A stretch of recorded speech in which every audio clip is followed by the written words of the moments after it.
Hello friends, मैं निशा गर्ग और आज मैं आपके लिए लेके आई हूँ मिस्र की सभ्यता। मित्रों, मिस्र की सभ्यता का ये अगला पार्ट है और इस पार्ट में हम मिस्र की सभ्यता के प्रारंभिक काल के बारे में जानेंगे। लेकिन इसे जानने से पहले मैं आपसे विनम्र निवेदन करती हूँ कि मेरे चैनल को लाइक, सब्सक्राइब और शेयर करें।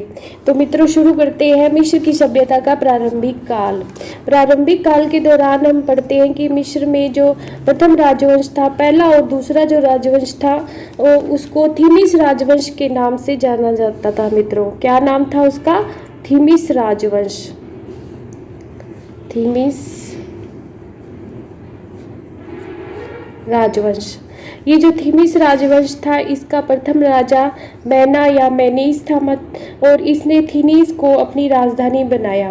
और मित्रों, यूनानी जो थी इसको मतलब थीनिस शब्द का प्रयोग किया। मैनेथो ने तो अपनी राजधानी के लिए थीनिस शब्द का प्रयोग किया, लेकिन यूनानी जो थे इसी थीनिस को मेम्फिस कहते थे। यूनानी शब्द क्या था थीनिस के लिए? मेम्फिस। मेम्फिस। ये जो थीनीज शब्द था, जिसको मैनेथो ने थीनीज शब्द का यूज किया मैनेथो ने अपनी राजधानी के लिए, तो इसको यूनानी जो लोग थे वो इसको अपनी भाषा में मेम्फिस कहते थे। मित्रों, और ये जो थीनिस थी वो मेना की या मेनीज की राजधानी थी। इस राजवंश का पहला जो शासक था वो था मेनीज या मेना। और ये जो मिस्र का पहला दूसरा वंश था मित्रों, इसको थीमीज वंश के नाम से जाना जाता था। थीमीज वंश के नाम से जाना जाता था। अब मित्रों, यूनानी जो थे इस राजधानी के लिए, जो थीनीज राजधानी थी जो मैना ने बनाई थी, उसके लिए मेम्फिस शब्द का यूज करते थे। मैना के काल में उत्तरी मिस्र की राजधानी बूटो थी। मिस्र के दो पार्ट थे। उत्तरी मिस्र की राजधानी बूटो थी और यहाँ की जो संरक्षिका थी एक महिला जिसका नाम था नाग देवी। इस संरक्षिका का क्या नाम था? नाग देवी। इसी तरह मित्रों, दक्षिणी जो मिस्र है उसकी राजधानी जो थी वो थी नेख्रे। दक्षिणी मिस्र की राजधानी क्या थी? नेख्रे। और इसकी जो संरक्षिका थी उसका नाम था गंद्र देवी। गंद्र देवी। इस तरह मिस्र के दो पार्ट थे मित्रों। उत्तरी जो मिस्र था उसका राज चिन्ह था पेपाइरस का गुच्छा। क्या था मित्रों? पेपाइरस का गुच्छा। पेपाइरस का गुच्छा यानी कि मधुमक्खियों का छत्ता। मधुमक्खियों का छत्ता। इसी तरह मित्रों, दक्षिणी जो मिस्र था उसका राज चिन्ह था लिली के पौधे की शाखा। दक्षिणी मिस्र का राज चिन्ह क्या था? लिली के पौधे की शाखा। मित्रों, दक्षिणी मिस्र की जो संरक्षिका थी वो थी गंद्र देवी और उत्तरी मिस्र की संरक्षिका थी नाग देवी। इसी तरह मित्रों, आगे जब हम देखते हैं तो मेना जो इसका प्रथम राजा था, प्रथम और द्वितीय राजवंश का, उसको राजनीतिक एकता का जनक भी कहा जाता है। और यही जो है वो मिस्र में प्रथम राजवंश का संस्थापक माना जाता है। किसको? मेना को। मेना को राजनीतिक एकता का जनक माना जाता है। राजनीतिक एकता का जनक माना जाता है। और मित्रों, इसी को ही प्रथम राजवंश का संस्थापक माना जाता है। संस्थापक। इस तरह मित्रों, मेना ने भी एक महत्वपूर्ण काम किया मिस्र की सभ्यता को आगे बढ़ाने में। मेना के बाद मित्रों तीसरे राजवंश की स्थापना होती है। तीसरे राजवंश की। और तीसरे राजवंश की जो राजधानी थी वो कौन सी थी? मेम्फिस। तीसरा जो राजवंश था उसकी राजधानी कौन सी थी? मेम्फिस, जो कि आगे आने वाले 500 वर्षों तक मित्रों मिस्र की राजधानी रहती है। 500 वर्षों तक, इतने लंबे टाइम तक ये मिस्र की राजधानी रहती है। अब हम जो मिस्र की सभ्यता में मुख्य जो सबसे इम्पोर्टेंट चीज़ है वो है मित्रों पिरामिड। पिरामिड के बारे में जानते हैं। पिरामिड के बारे में जानने के लिए हमें पिरामिड युग में जाना पड़ेगा, और दूसरे और तीसरे राजवंश के बाद मित्रों पिरामिड युग आता है, और ये तीसरे युग में होता है। एक्चुअली ये तीसरा जो राजवंश होता है, तीसरे से लेकर छठा जो राजवंश होता है उसमें क्या है कि ये पिरामिड युग आता है, क्योंकि इन्हीं राजवंशों के काल में पिरामिडों का निर्माण होता है, और इसीलिए इस काल को पिरामिड का युग माना जाता है। कौन से राजवंश का काल? तीसरे से छठे राजवंश का जो काल है वो क्या है? पिरामिड युग के नाम से जाना जाता है, पिरामिड युग। मित्रों इस राजवंश का जो संस्थापक था वो था जोसेर। कौन था? जोसेर। और इस जोसेर का एक पुजारी था जिसको मंत्री भी कह सकते हैं हम। ये कौन था? इमहोतेप। ये मित्रों नाम कुछ ऐसे ही अटपटे से है, इमहोतेप। ये कौन था? जोसेर जो द्वितीय राजवंश का संस्थापक था, उसका मंत्री था, पुजारी था।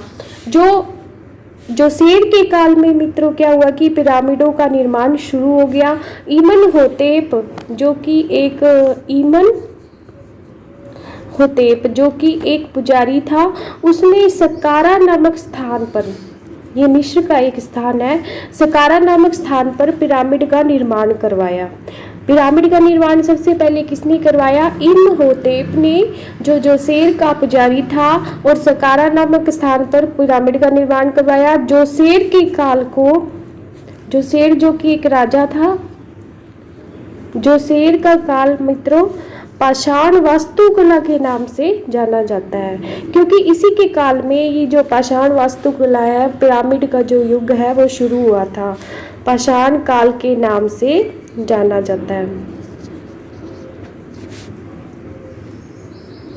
नाम से जाना जाता है मित्रों। और मित्रों इसने जो इमहोतेप था, पुजारी था, इसने मित्रों पिरामिड क्यों बनाया? किसने बनाया? इसने अपने जो राजा थे, अपने राजा जोसेर के प्रति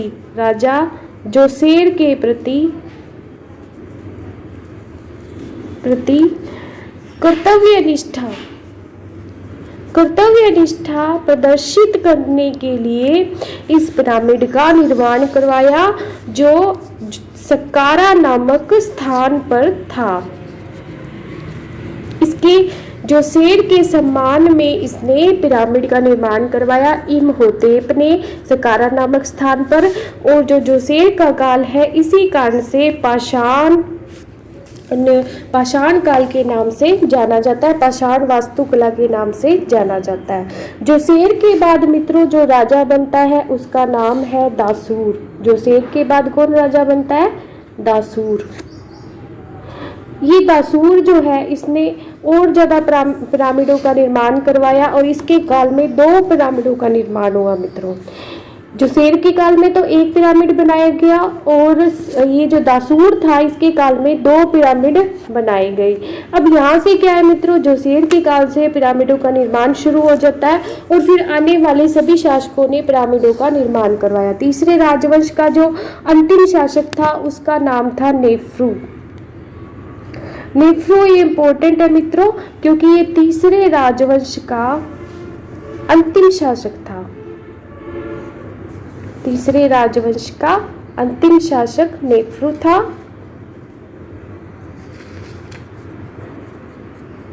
और इसने फ्यूम नामक स्थान पर, मिस्र में एक स्थान है जिसका नाम है फ्यूम नामक स्थान पर पिरामिडों का निर्माण करवाया। फ्यूम नामक स्थान पर पिरामिडों का निर्माण करवाया।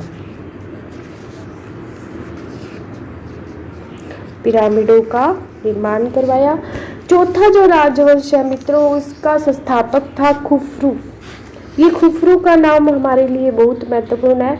चौथा राजवंश कौन था? चौथे राजवंश का प्रथम जो राजा था या संस्थापक था वो कौन था? खुफरू।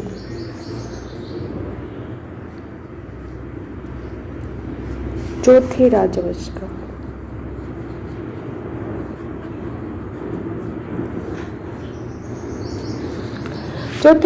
का संस्थापक खुफरू जो था मित्रों चौथे राजवंश का संस्थापक था और इसे खुफरू ने गीजा के पिरामिडों का निर्माण करवाया। गीजा के पिरामिड जो बहुत फेमस है मित्रों, गीजा के पिरामिडों का निर्माण करवाया किसने करवाया? खुफरू ने, और यही चौथे राजवंश का संस्थापक था। और जिसके निर्माण में मित्रों टाइम कितना लगा? गीजा के पिरामिडों को बनाने में मित्रों 20 वर्ष का टाइम लगा। 20 वर्षों का समय लगा इन पिरामिडों को बनाने में, और इसे लगभग 23 लाख इसमें पत्थरों का उपयोग किया गया। इसमें 23 लाख पत्थरों का उपयोग किया गया, और एक पत्थर का मित्रों जो वजन था वो लगभग 2.5 टन था। कितना था वजन? 2.5 टन था। इस तरह मित्रों ये इतने पत्थर लाए गए, और मिस्र के जो पिरामिड है उनकी खासियत है कि उनमें हर जगह क्या है कि पत्थरों का यूज किया गया है, और इतने भारी पत्थर लाकर इन पिरामिडों का निर्माण किया गया है। मित्रों गीजा का जो पिरामिड है ये कुछ इस तरह से बना हुआ है, ऐसे। इसमें क्या ऐसे ऐसे एक राजा जो होते थे उनका जब मृत्यु हो जाती थी, उनकी जो डेड बॉडीज होती थी जिनको मम्मी कहते थे, तो उन्हें रखने के लिए इन पिरामिडों का निर्माण किया जाता था। और मित्रों ये जो गीजा का पिरामिड है ये मतलब एक ऐसे बना हुआ है, त्रिकोणीय त्रिभुज के समान आकृति, और इन पिरामिडों की एक खास बात ये होती थी कि मित्रों इनके अंदर का जो तापमान होता था वो लगभग 30 डिग्री सेंटीग्रेड होता था मित्रों, 30 डिग्री सेंटीग्रेड। और इसमें मित्रों रोशनी जाने के लिए ऐसी व्यवस्था थी कि ऐसी तकनीक उन लोगों ने सोच रखी थी जो हम कभी मतलब सोच भी नहीं सकते कि उस टाइम में उन लोगों का जो माइंड था वो इतना विकसित था कि इसमें इस तरह के पत्थर लगा रखे थे कि वहाँ पर जो सूर्य का प्रकाश था वो सीधा पड़ता था, और जिसके कारण क्या था कि पूरे पिरामिड में रोशनी हो जाती थी मित्रों। तो पिरामिड में जाने का एकमात्र मार्ग, गीजा के पिरामिड में जाने का एकमात्र मार्ग एक सुरंग थी मित्रों, एकमात्र मार्ग सुरंग थी। सुरक्षा की दृष्टि से अगर देखा जाए तो इन पिरामिडों में कोई ऐसी जोखिम वाली वस्तु नहीं रखी जाती थी, केवल राजा की मम्मी होती थी और उसके कुछ खाने पीने का जो सामान है उसके साथ रख दिया जाता था, बाकी इसके अंदर कुछ होता नहीं था। तो सुरक्षा तो कोई चिंता का विषय था ही नहीं मित्रों। बाकी मित्रों पिरामिडों के बनाने में इन्होंने जो मेहनत की, उस टाइम में इन्होंने जिस तकनीक का यूज किया मिस्र के लोगों ने, वैसा आज के टाइम में अगर हम देखें तो हम तो इतने सालों बाद, आज विज्ञान की प्रगति करने के बाद मतलब हमारे दिमाग में आए, लेकिन ये इतने साल पहले, इतने साल पुरानी जो सभ्यता है उसके अंदर इन्होंने इतनी तकनीक लड़ा रखी थी, और इतने बड़ी बड़ी जो आकृतियाँ आज विश्व के 7 आश्चर्यों में जो शामिल है मिस्र के पिरामिड, इन लोगों ने तकनीक विकसित करके बना ली। सबसे आश्चर्य की बात मित्रों इसमें जो 23 लाख पत्थर या पिरामिडों में जो पत्थर लगाए जाते थे उनको ये लोग लाते कैसे थे? एक जगह से दूसरी जगह अगर लाया और ले जाना भी कितना मुश्किल था, और इन लोगों ने वहाँ एक जगह से दूसरी जगह पत्थरों को लाया और इन पिरामिडों का निर्माण किया। तो मित्रों ये जो प्राचीन वास्तुकला है उसका एक बहुत अद्भुत नमूना है मिस्र के पिरामिड, और इसीलिए इसको मित्रों विश्व के 7 आश्चर्यों में स्थान दिया जाता है। पिरामिडों का निर्माण मित्रों मरणोपरांत जीवन में फराओं की आत्मा को सुख सुविधा प्रदान के लिए किया जाता था। फरा मतलब मित्र, फरा किसको कहा जाता था? फरा जो मिस्र के राजा होते थे, मिस्र के जो राजा होते थे उन्हें फराओं की संज्ञा दी जाती थी, और इन फिराओं की जो मरने के बाद जो इनका लौकिक जीवन है वो सुख से गुजर जाए, इसके लिए इनको जो मिस्र के पिरामिड बनाए जाते थे उनमें रखा जाता था इनको, क्योंकि मिस्र के लोगों का मानना था कि मरने के बाद भी जो आत्मा है, हमारी आत्मा, वो शरीर के अंदर ही निवास करती है, तो उसे किसी तरह की कोई तकलीफ ना हो, वो आराम से रह सके, शांति से रह सके, इसलिए उनके लिए, राजाओं के लिए पिरामिड का निर्माण किया जाता था। मगर यूनानी भाषा में हम देखें तो मित्रों पिरामिड जो शब्द है, ये जो पिरामिड जो शब्द है इसका अर्थ होता है गेहूं की रोटी, गेहूं की रोटी। ये क्या होता है? पिरामिड शब्द का अर्थ होता है। लेकिन मिस्र में इस शब्द को किस लिए लिया गया और किस तरह पिरामिड का निर्माण हुआ, इससे जानते हैं कि ऐसा माना जाता है कि मिस्र के लोग पिरामिड की जो आकृति है, आकृति के समान मित्रों मिस्र के जो लोग थे वहाँ की रोटी कैसी होगी। मान लो कि यूनानी भाषा में पिरामिड का अर्थ गेहूं की रोटी है, तो शायद मिस्र के जो लोग हैं, मिस्र की सभ्यता के जो लोग हैं, मिस्र सभ्यता के लोग हैं, वो पिरामिड की आकृति के समान रोटी बनाते होंगे। रोटी कैसी बनाते होंगे? पिरामिड की आकृति की, पिरामिड की आकृति की रोटी बनाते होंगे।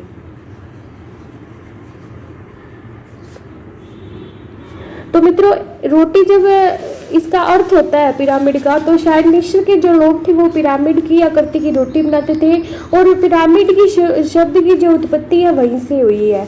वैसे मिस्र में पिरामिड शब्द की जो उत्पत्ति है वो पी रे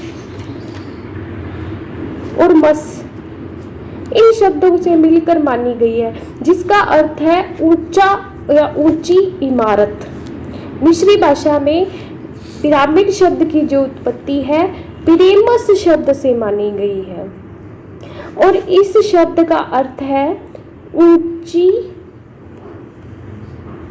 इमारत। तो वही जो विशेषता है ऊंची इमारत की विशेषता, वो हमें पिरामिडों में मित्र देखने को मिलती है। इनकी जो लंबाई ऊंचाई है वो काफ़ी ज़्यादा होती है, एक ऊंची इमारत होती है, बस इसी से ही इसको पिरामिड कहा गया। मिस्र के लोगों ने अपने मकानों का निर्माण ईंटों से किया।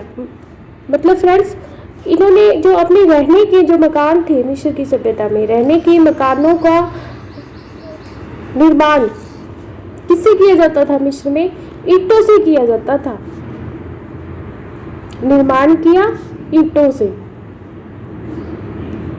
लेकिन जो ईंटें जो होती थी मित्रों वो धूप में सुखाई हुई होती थी।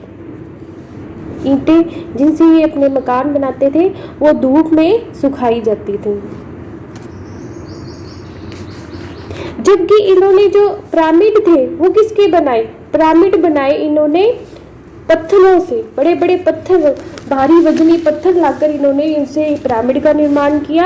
यानी कि पत्थरों को ये विशेष स्थान देते थे, विशेष चीज मानते थे, इसलिए इन्होंने पत्थरों से मम्मी को सुरक्षित रखने के लिए, राजा की जो डेड बॉडी थी उसको सुरक्षित रखने के लिए पत्थरों से पिरामिड का निर्माण किया। मिस्र में ग्रेनाइट पत्थरों का भी यूज किया जाता है मित्रों। जालोर जो हमारे राजस्थान का ग्रेनाइट पत्थर के लिए, पीला ग्रेनाइट पत्थर के लिए प्रसिद्ध है, मिस्र में भी ग्रेनाइट पत्थरों का प्रयोग किया गया और इन पत्थरों पर शिलालेख खोदे गए। यानी कि शिलालेख लिखे गए। शिलालेख लिखने की जो परंपरा है वो हमें मिस्र में मित्रों ग्रेनाइट पत्थरों का भी यूज किया गया, और इन ग्रेनाइट पत्थरों का यूज किस चीज में किया गया? शिलालेख बनाने में किया गया। इनके ऊपर शिलालेख खोदे गए और बड़े बड़े ये जो आकृति में थे बड़े बड़े थे मित्रों। पिरामिडों की आकृति को देखकर नेपोलियन ने एक वक्त कहा, इनकी विशालता को देखकर, इतने बड़ी बड़ी आकृति थी ये कि मनुष्य ने, इनको देखकर लगता है कि मनुष्य ने दैत्य का आकार पृथ्वी पर उतार दिया। नेपोलियन ने क्या कहा कि मनुष्य ने दैत्य का आकार, इतने बड़े हैं ये, दैत्याकार है। दैत्य मतलब राक्षस जो होते हैं उनका जो शरीर होता है मित्रों विशाल होता है, ऐसे ये पिरामिड जो है बहुत ही विशाल आकृति है, दैत्याकार है, और इनका जो पृथ्वी पर मनुष्य ने इनका निर्माण किया है, मनुष्य ने पृथ्वी पर उतार दिया। तो इस तरह मित्रों ये मिस्र के पिरामिडों की विशेषता है। खुफरू का जो चौथे वंश का संस्थापक था उसने गीजा के पिरामिड का निर्माण किया, और इस प्रकार से मित्रों पत्थरों को जोड़ा उसने। इसमें पत्थरों को इस प्रकार से, पत्थरों कह दो आप या चट्टानें कह दो, इनको इस तरह से जोड़ा गया है कि इसके बीच में से एक सुई भी नहीं घुस सकती। तो इनकी तकनीक इतनी अच्छी थी कि पत्थर से पत्थर इन्होंने इस तरह से जोड़ा मित्रों कि इनके बीच में एक सुई भी नहीं घुस, इस तरह इनको खांचे में फिट कर दिया कि एक सुई भी इनके बीच में नहीं जा सकती। खुफरू ने नरसिंह के रूप में अपना स्मारक बनाया, यानी कि उसने एक मूर्ति बनाई जिसमें उसके आधा शरीर तो मनुष्य का है और आधा जो शरीर है वो सिंह का है, यानी कि नरसिंह। आप जानते हैं मित्रों, भगवान विष्णु ने नरसिंह का अवतार लिया तो उसमें उनका आधा शरीर तो शेर का था और आधा मनुष्य का था। ऐसे ही खुफरू जो चौथे वंश का संस्थापक था मिस्र में, उसने आधा तो नर का शरीर और आधा जो सिंह का शरीर लेकर, मतलब सिंह की आकृति लेकर एक स्मारक बनाया जिसे सिम्फिक्स कहा गया। मित्रों, ये सिम्फिक्स जो है हमारे लिए बहुत ही इम्पोर्टेंट है, क्योंकि इसमें से पेपर में क्वेश्चन जरूर पूछा जाता है और इसे ऐसे लिखेंगे मित्रों, सिम्फिक्स। सिम्फिक्स क्या है? ये खुफरू की नरसिंह के आकार की एक मूर्ति है जिसे सिर खुफरू का और शरीर जो है वो शेर का बना हुआ है। इसमें सिर किसका है? खुफरू का, और शरीर जो है मित्रों वो शेर का है। नीचे जो शरीर उसका धड़ है वो शेर का है। इसके चेहरे पर अजगर कुंडली मारे बैठा है, ये इसकी विशेषता है। इसके चेहरे पर क्या है? अजगर कुंडली मारे बैठा है। शायद ये किसी चीज का प्रतीक हो, ये मूर्ति में वो क्या दर्शाना चाह रहा था मित्रों, तो इसके बारे में अभी तक जाना नहीं जा सका है, लेकिन इसको मिस्र में सिम्फिक्स कहा गया है। धन्यवाद मित्रों। तो इस वीडियो का अगला जो मिस्र की सभ्यता का जो अगला पार्ट है मैं अगली वीडियो में देखेंगे। धन्यवाद। Please like, subscribe and share this channel.